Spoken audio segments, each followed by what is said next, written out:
नमस्कार दोस्तों, आज हम इस वीडियो में जानेंगे महाशिवरात्रि की व्रत कथा। इस कथा में हिरणी की सत्यनिष्ठा की यह कहानी आपको रुला देने वाली है। एक बार पार्वती ने भगवान शिव शंकर से पूछा, ऐसा कौन सा श्रेष्ठ तथा सरल व्रत पूजन है जिससे मृत्यु लोक के प्राणी आपकी कृपा सहज ही प्राप्त कर लेते हैं। उत्तर में शिवजी ने पार्वती को शिवरात्रि के व्रत का विधान बताकर यह कथा सुनाई। एक गांव में एक शिकारी रहता था। पशुओं की हत्या करके वह अपने कुटुंब को पालता था। वह एक साहूकार का ऋणी था, लेकिन उसका ऋण समय पर ना चुका सका। क्रोधवश साहूकार ने शिकारी को शिव मठ में बंदी बना लिया। संयोग से उस दिन शिवरात्रि थी। शिकारी ध्यान मग्न होकर शिव संबंधी धार्मिक बातें सुनता रहा। चतुर्दशी को उसने शिवरात्रि की कथा भी सुनी। संध्या होते ही साहूकार ने उसे अपने पास बुलाया और ऋण चुकाने के विषय में बात की। शिकारी अगले दिन सारा ऋण लौटा देने का वचन देकर बंधन से छूट गया। अपनी दिनचर्या की भांति वह जंगल में शिकार के लिए निकला, लेकिन दिन भर बंदी गृह में रहने के कारण भूख प्यास से व्याकुल था। शिकार करने के लिए वह एक तालाब के किनारे बेल वृक्ष पर पड़ाव बनाने लगा। बेल वृक्ष के नीचे शिवलिंग था, जो बिल्व पत्रों से ढका हुआ था। शिकारी को उसका पता न चला। पड़ाव बनाते समय उसने जो टहनियां तोड़ी, वे संयोग से शिवलिंग पर गिरी। इस प्रकार दिन भर भूखे प्यासे शिकारी का व्रत भी हो गया और शिवलिंग पर बेलपत्र भी चढ़ गए। एक पहर रात्रि बीत जाने पर एक गर्भिणी मृगी तालाब पर पानी पीने पहुंची। शिकारी ने धनुष पर तीर चढ़ाकर ज्यों ही प्रत्यंचा खींची, मृगी बोली, मैं गर्भिणी हूँ, शीघ्र ही प्रसव करूंगी। तुम एक साथ दो जीवों की हत्या करोगे, जो ठीक नहीं है। मैं अपने बच्चों को जन्म देकर शीघ्र ही तुम्हारे सामने प्रस्तुत हो जाऊंगी, तब तुम मुझे मार लेना। शिकारी ने प्रत्यंचा ढीली कर दी और मृगी झाड़ियों में लुप्त हो गई। कुछ ही देर बाद एक और मृगी उधर से निकली। शिकारी की प्रसन्नता का ठिकाना न रहा। समीप आने पर उसने धनुष पर बाण चढ़ाया। तब उसे देख मृगी ने विनम्रता पूर्वक निवेदन किया, हे पार्थी, मैं थोड़ी देर पहले ही ऋतु से निर्मित हुई हूँ, कामातुर विरहिणी हूँ, अपने प्रिय की खोज में भटक रही हूँ। मैं अपने पति से मिलकर शीघ्र ही तुम्हारे पास आ जाऊंगी। शिकारी ने उसे भी जाने दिया। 2 बार शिकार को खोकर उसका माथा ठनका। वह चिंता में पड़ गया।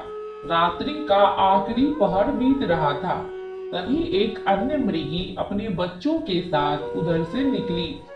शिकारी के लिए यह स्वर्णिम अवसर था। उसने धनुष पर तीर चढ़ाने में देर न लगाई। वह तीर छोड़ने ही वाला था कि मृगी बोली, हे पार्थी, मैं इन बच्चों के पिता के हवाले करके लौट आऊंगी। इस समय मुझे मत मार। शिकारी हंसा और बोला, सामने आए शिकार को छोड़ दूं, मैं ऐसा मूर्ख नहीं हूँ। इससे पहले मैं 2 बार अपना शिकार खो चुका हूँ। मेरे बच्चे भूख प्यास से तड़प रहे होंगे। उत्तर में मृगी ने फिर कहा, जैसे तुम्हें अपने बच्चों की ममता सता रही है, ठीक वैसे ही मुझे भी। इसलिए सिर्फ बच्चों के नाम पर मैं थोड़ी देर के लिए जीवन दान मांग रही हूँ। हे पार्थी, मेरा विश्वास कर, मैं इन्हें इनके पिता के पास छोड़कर तुरंत लौटने की प्रतिज्ञा करती हूँ। मृगी का दीन स्वर सुनकर शिकारी को उस पर दया आ गई। उसने उस मृगी को भी जाने दिया। शिकार के अभाव में बेल वृक्ष पर बैठा शिकारी बेलपत्र तोड़ तोड़ कर नीचे फेंकता जा रहा था। पांव फटने को हुई तो एक हष्ट पुष्ट मृग उसी रास्ते पर आया। शिकारी ने सोच लिया कि इसका शिकार वह अवश्य करेगा। शिकारी की तनी प्रत्यंचा देखकर मृत विनीत स्वर में बोला, हे पार्थी भाई, यदि तुमने मुझसे पूर्व आने वाली 3 मृगियों तथा छोटे छोटे बच्चों को मार डाला है, तो मुझे भी मारने में विलंब ना करो, ताकि उनके वियोग में मुझे एक क्षण भी दुख न सहना पड़े। मैं उन मृगियों का पति हूँ। यदि तुमने उन्हें जीवन दान दिया है तो मुझे भी कुछ क्षण जीवन दान देने की कृपा करो। मैं उनसे मिलकर तुम्हारे सामने उपस्थित हो जाऊंगा। मृग की बात सुनते ही शिकारी के सामने पूरी रात का घटना चक्र घूम गया। उसने सारी कथा मृग को सुना दी। तब मृग ने कहा, मेरी तीनों पत्नियां जिस प्रकार प्रतिज्ञाबद्ध होकर गई है, मेरी मृत्यु से अपने धर्म का पालन नहीं कर पाएगी। अतः जैसे तुमने उन्हें विश्वास पात्र मानकर छोड़ा है, वैसे ही मुझे भी जाने दो। मैं उन सब के साथ तुम्हारे सामने शीघ्र ही उपस्थित होता हूँ। उपवास, रात्रि जागरण तथा शिवलिंग पर बेलपत्र चढ़ाने से शिकारी का हिंसक हृदय निर्मल हो गया था। उसमें भगवत शक्ति का वास हो गया था। धनुष तथा बाण उसके हाथ से सहज ही छूट गए। भगवान शिव की अनुकंपा से उसका हिंसक हृदय कारुणिक भाव से भर गया। वह अपने अतीत के कर्मों को याद करके पश्चाताप की ज्वाला में जलने लगा। थोड़ी ही देर बाद मृग सपरिवार शिकारी के समक्ष उपस्थित हो गया ताकि वह उनका शिकार कर सके। किंतु जंगली पशुओं की ऐसी सत्यता, सात्विकता एवं सामूहिक प्रेम भावना को देखकर शिकारी को बड़ी ग्लानि हुई। उसके नेत्रों में आंसुओं की झड़ी लग गई।